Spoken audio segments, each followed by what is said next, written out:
Hi అండి. గిరి అయితే ఒక 4-5 కిలోమీటర్స్ తిరిగినాం. ఇక్కడైతే మంచి ఆశ్రమం ఉంటుంది, రమణ మహర్షి ఆశ్రమం అని చెప్పి. ఆడికి పోయి మీకు చూపిద్దాం అనుకున్నా, కానీ అది 8:30కే క్లోజ్. చాలా బాగుంటుంది ఆశ్రమం. ఇంకా మా వాళ్ళు అయితే అలసిపోయినామని చెప్పి కొబ్బరి బొండాలు తాగుతున్నారు అక్కడ. నాకేం వద్దని నేను తాగుతలేను. ఇంకా దాదాపు 10 కిలోమీటర్స్ తిరగాలి. మాకు ఒక 1 అట్లా అవుతుంది కావచ్చు టైము. చూడండి ఎట్లా తాగుతున్నారు.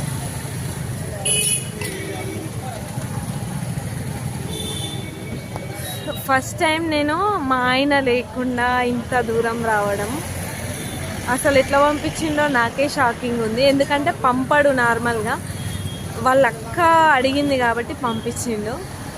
సేఫ్గా పోయి సేఫ్గా రావాలని చెప్పిండే.